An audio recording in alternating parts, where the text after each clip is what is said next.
A very good evening to you. Welcome to the National News Broadcast. I'm Sharifa Tahir. A very good evening indeed. I'm Charita Mirprarachi, and now let's move on to the headlines for tonight's news.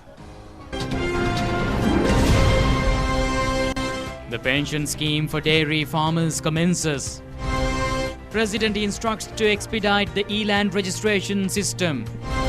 Prime Minister says the Yahapalana government had failed to initiate any development activity in the north and east regions.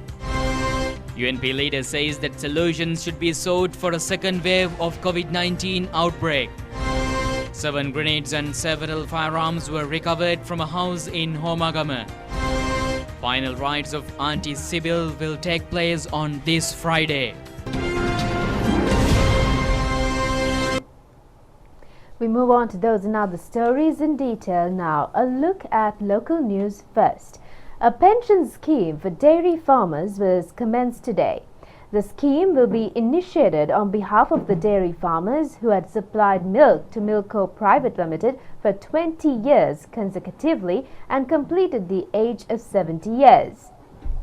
The Milko Dairy Farmers Social Security Fund was established with the contribution of 25 cents from a litre of milk supplied by the dairy farmers to the Milko Private Limited and a similar amount contributed through the Milko Limited. This fund was established in 2003. The initial membership of the fund consisted of 5,000 members. A total of 27 benefits have been extended to the beneficiaries from the fund. The amount of fixed deposits of the fund stand at 110 million rupees. The fund bears a cost of 40 million rupees annually to pay the benefits. The pension for the dairy farmers will be paid through the interest earned from the fixed deposits of the fund. Accordingly, the new pension scheme was initiated as the 27th benefit introduced through the fund. A minimum of 2,500 rupees payment will be extended to the members who have completed 70 years of age as the initial pension payment. The inauguration ceremony to present the pension entitlements for the members was held in Colombo today. Presentation of the pension benefit for 200 dairy farmers was symbolically held at the ceremony. It was held under the patronage of Chairman of Milko Private Limited, Lasantha Wickramasinghe. And meanwhile, President Gotabaya Rajapaksa instructed the relevant officials to expedite the system of electronic registration of lands in order to eradicate frauds in land registration to speed up the process of land registration. President emphasized that effective coordination among related entities in charge of land registration should be maintained to resolve the issues related in this regard. The public is faced with many difficulties due to frauds and delays in land registration process. President Rajapaksa highlighted the importance of accelerating e-land registration system in collaboration with the Department of Land Commissioner, Land Title Settlement Department, Survey Department and the Registrar General Department. This was stated during a discussion on the e-land registration system held at the Presidential Secretariat yesterday. President advised to set up a committee comprising of Ministers of Wildlife, Forest Conservation and Environment. With the new registration program, details of the land deeds and title abstract will be computerized. Information on title abstract can be obtained online by attorneys, notaries, any individual or any government institute. The officials said that this will prevent frauds occurring during the process. It is expected to launch the program by August with the support of Information Communication Technology Agency of Sri Lanka. Under this program, an e-passbook will be issued for the land registered under the e-land registration system. Secretaries of several ministries were present at this meeting.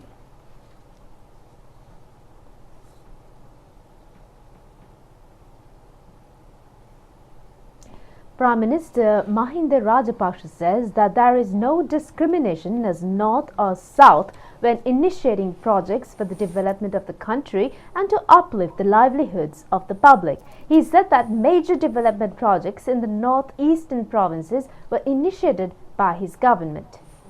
Prime Minister Mahinda Rajapaksa made these remarks when he met Tamil journalists at the Prime Minister's office today. The Prime Minister pointed out that the Yahapalana government has not initiated any development project apart from the projects initiated by his government with the intention to uplift the livelihoods of the public residing in northeastern provinces.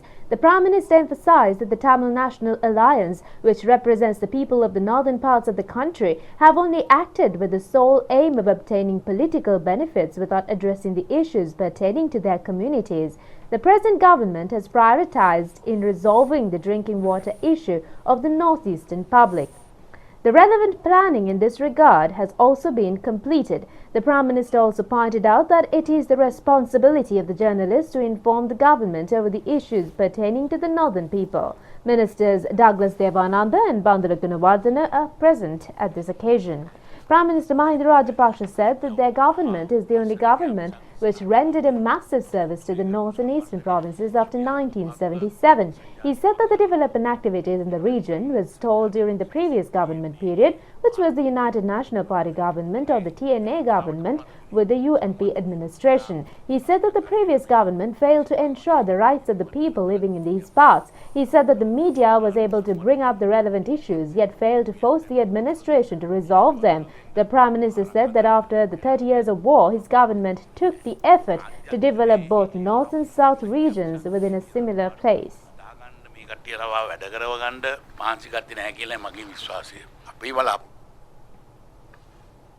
And here is the local update of the COVID-19 pandemic. A decision has been reached to recommence preschools, grade 1 and 2 classes in all schools in the country on Monday, August 10th. The Minister of Education has indicated that the President has instructed relevant authorities to observe the disinfectant proceedings in all schools with much care.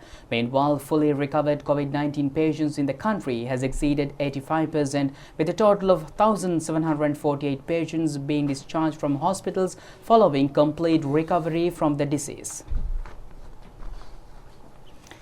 According to a report issued by the Epidemiology Unit, a total of 37 COVID-19 patients have been recovered and discharged from hospitals in the past 24 hours. A total of 1,748 COVID-19 patients have been discharged from hospitals following their recoveries, and the percentage of COVID-19 recoveries in the country stands at 85.14%. Total of 294 COVID-19 patients are currently under medical care in hospitals, and this is a percentage of 14.32%. A total of 67 patients admitted to the COVID-19 treatment unit of the Hambantota General Hospital were discharged from the hospital upon their recovery. Accordingly, all COVID-19 patients admitted to the hospital have been fully recovered from the disease. A decision has been reached to recommence the preschools, grade 1 and 2 classes in all schools in the country from August 10th. The Ministry of Education has indicated that the President has instructed relevant authorities to observe the disinfectant proceedings in all schools with much care. Recommencing of the educational proceedings for the second-year students belonging to 2017-2019 batch of all national educational institutes expected to take place from July 7th to July 31st. Recommencing of the educational proceedings for the first and second-year students of all teacher training schools in the country will take place from July 7th. The signing of schools for the third-year students belonging to 2016-2018 batch of all national educational institutes to complete their residential teaching training courses will take place from July 7th to July 31st. The signing of schools for the second-year students belonging to 2017-2019 batch of all national educational institutes to complete their residential teaching training courses will take place on August 10th. Recommencing of the educational proceedings for the first-year students belonging to 2018-2020 batch of all national educational institutes are expected to take place from August 17th. The final rites of the veteran's children's book author and renowned illustrator late Kalakirti Sibyl Singha will be held at the Borala Cemetery on this Friday. Beloved among small children in the country, the 93-year-old was famous, known as Auntie Sibyl. Late Sibyl Singha passed away last night while receiving treatments in the intensive care unit of Sri Lanka University. The remains of late Sibyl Singha was taken to her residence in Das Place, Pepeliana Road this evening. Late Sibyl Singha was born on October 31st, 1928 in the village of Gintota in the suburbs of Galle. She was able to master her skills at a young age with the support of her father. She received education from Gintota Buddhist College and Holy Family Convent in Bambalapitiya. Late Sibyl Wettasinghe began her artistic journey with the Lapati Pelapituwa published in the Lankadeepa newspaper in 1952. She has written over 320 children's narratives including Kudahora, Suttara Puncha, Vesak Pahana, Odagiya Baba, Sudasinidu Tuaya, Matigedra Lamai and Duana Raula. She was acclaimed with many local and international awards for her creative reliance, including Presidential Award, State Literary Award and a Nikkei Award from Japan. She has represented the country in the juries of many international art competitions. While the unique style in her illustrations, she was able to be named among the top 50 artists in the world. The remains of late Sibyl Wettasinghe will be kept at a private funeral parlour in Colombo tomorrow for the public to pay their last respects.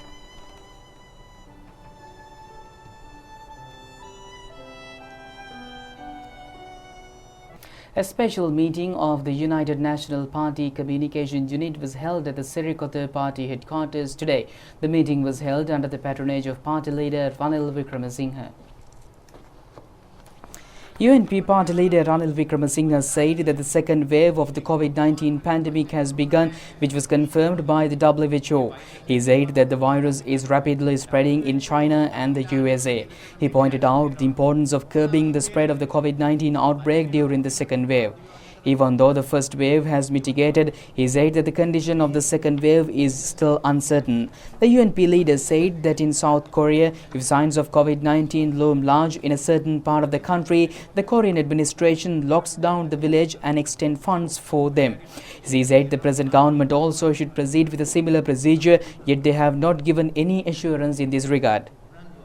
Meanwhile, UNP leader Ranil Wickremesinghe met and invoked blessings from the chief incumbent of Abhayarama Temple, Venerable Buruttettuwe Anandathera. Subsequently, the UNP leader engaged in a cordial discussion with the chief incumbent of the temple. Former parliamentarians Ravi Karunanayake and Dayagamage were present at this occasion.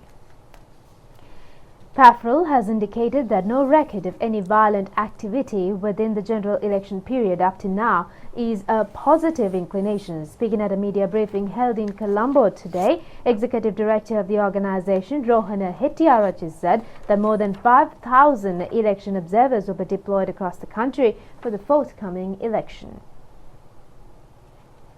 Executive Director of the organization, Rohana Hettiarachchi, said that a period of 6 months were given for election propaganda campaigns. He said that a total of 7,452 candidates are contesting in the upcoming election. He said that only 196 candidates will be elected to represent in the parliament, which is a percentage of 1.3%. He said that they have yet to observe a severe competition among the candidates. He said that they commend the efforts taken by the candidates to conduct a violence-free electoral process. High Commissioner of Pakistan to Sri Lanka, retired Major General Saad Khattak, called on the Central Provincial Governor, Attorney at Law Lalit U. Gamage recently. They engaged in a discussion over the bilateral cooperation during the meeting. The Pakistan High Commissioner said that as a country in the same region, Pakistan commends the efforts taken by the Sri Lankan government under the leadership of Sri Lanka's president to curb the spread of COVID-19 outbreak. The High Commissioner emphasized that the cooperation of the provincial governors to implement a street library project in the main cities in Sri Lanka. He said that this project was a successful initiation in Pakistan. He also said that they are expecting to increase the number of Pakistani tourists to Sri Lanka with the end of the COVID-19 pandemic and expecting to exchange experience gained over the development of tourism sector in both countries. Central Provincial Governor, Attorney at Law Lalit U. Gamage said that the bilateral relations between Sri Lanka and Pakistan will further strengthen with the friendly relations and mutual understanding between President Gotabaya Rajapaksa and Pakistani Prime Minister Imran Khan. And meanwhile, several grenades and firearms were recovered from a residence of a woman who had maintained relations with the owner of the business place, in which the T-56 firearms were seized in Pitipana, Homagama. The raid was carried this afternoon in accordance to a tip-off received by the Homagama police through the State Intelligence Service. Accordingly, the officers attached to the Homagama police station inspected the relevant residence in Silverine State in Pitipana this afternoon. The police was able to recover 7 grenades, repeater firearm and ammunition, 2 body armors, 77 9mm caliber live ammunition and Calcutta's type firearm. The Homagama police said that they took the women residing in the house into custody.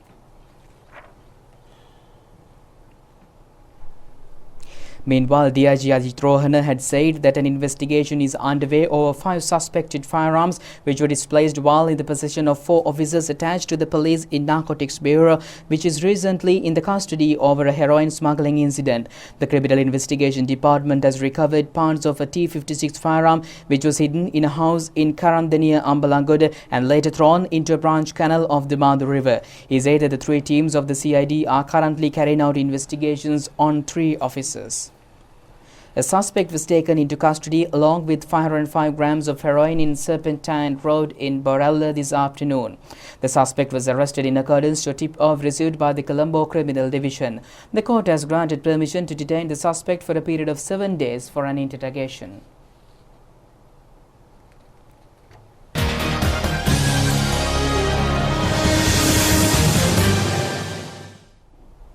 And on your sports update this evening, former Sri Lankan cricket captain Kumar Sangakkara has been summoned to record a statement over the allegation directed on the alleged match fixing of the finals of the 2011 Cricket World Cup.